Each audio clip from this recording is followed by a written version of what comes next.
శారదా, నువ్వు పూజ మొదలుపెట్టు. ఏదైనా అవసరమైతే నేనుంటాను. అలాగే ఉమా.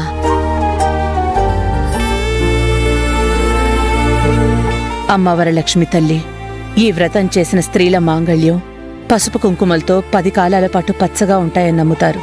నేనీ పూజ చేసేది నా కోసం కాదు, నా సొంత కూతురు అనుకుంటున్న జ్యోతి కోసం, నా కన్న కూతురు శ్రావ్య కోసం.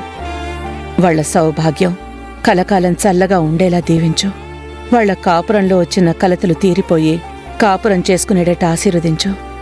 నా కన్న కూతురి వల్ల జ్యోతికొచ్చిన కష్టాల్ని తొలగించు.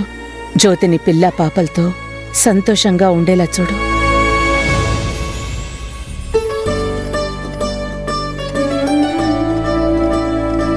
కూర్చో.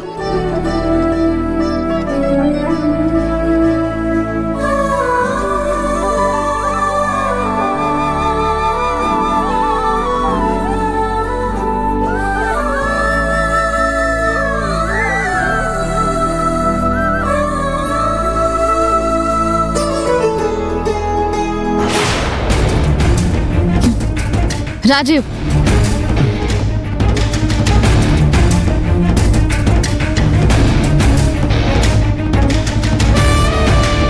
రాజీవ్ని మన పూజ దగ్గర ఉండమని చెప్పత్తయ్యా. రాజీవ్, ఇలా రా.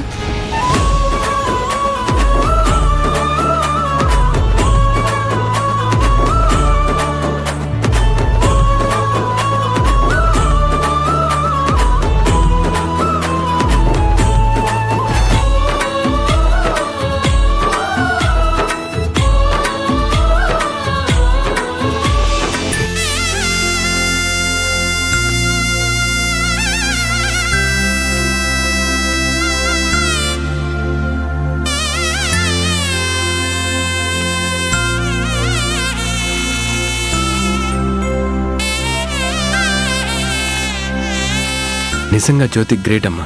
మనసులో అమ్మవారిని ధ్యానిస్తూ అన్ని చోట్ల దేవుడు ఉంటారన్నట్టు కొబ్బరి బొండం చేసి పూజ చేస్తుంది.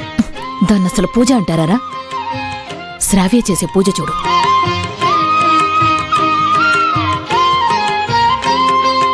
అమ్మోరు మా తల్లి అభయమీయవే, వేదవల్లి కల్పవల్లి వెలుగునీయవే, వ్రతభంగం కాకుండా వరములీయవే. అమ్మోరు మా తల్లి అభయమీయవే, కన్నబిడ్డ కడగండ్లను కడతేర్చుముదేవి, అమావాస్య జాబిల్లివి, ఆదిశక్తి రూపానివి.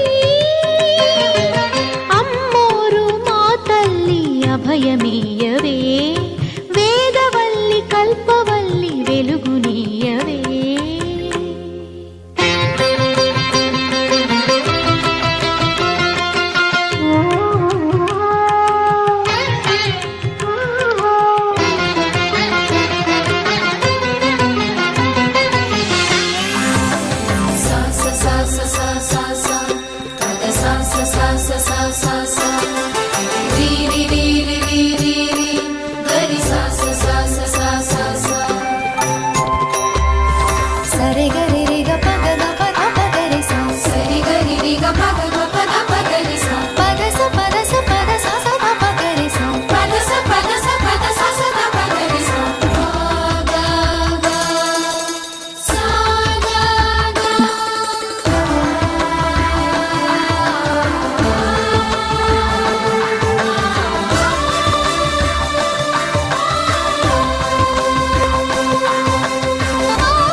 ఇప్పుడే కదా శ్రావ్య హారతి తీసుకున్నాను.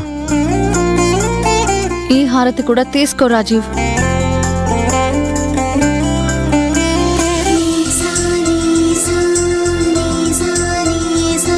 హారతి తీసుకోరా.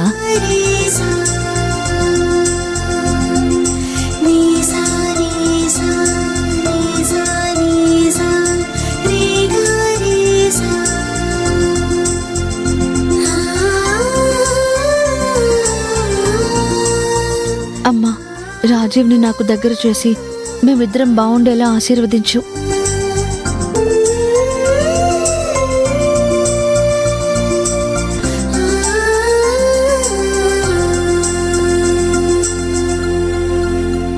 అమ్మా మహాలక్ష్మి, నాకు దొరబాబుని దగ్గర చేసి నా కాపురం చల్లగా ఉండేలా చూడు తల్లి.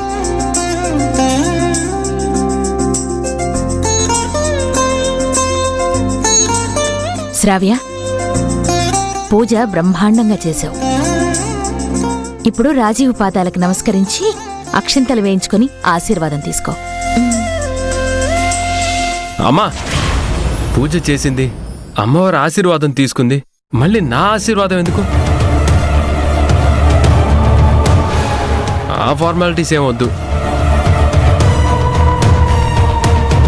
ఇది అనాదిగా వస్తున్న ఆచారం. అమ్మవారి పూజ అయ్యాక భర్త దగ్గర భార్య ఆశీర్వాదం తీసుకోవడం సంప్రదాయం. కాదు అనకూడదు.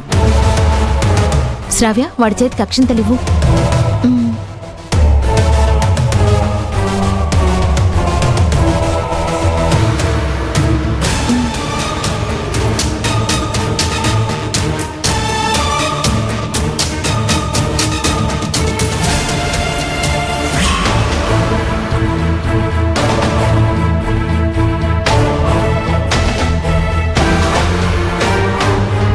నేను నీ పాదాలను ముట్టుకుంటే నన్నేదో అంటరాని దానిలా చూస్తావేంటి? ఆశీర్వదించు. ఎందుకురా పదే పదే చెప్పించుకుంటావు? ఆశీర్వదించు.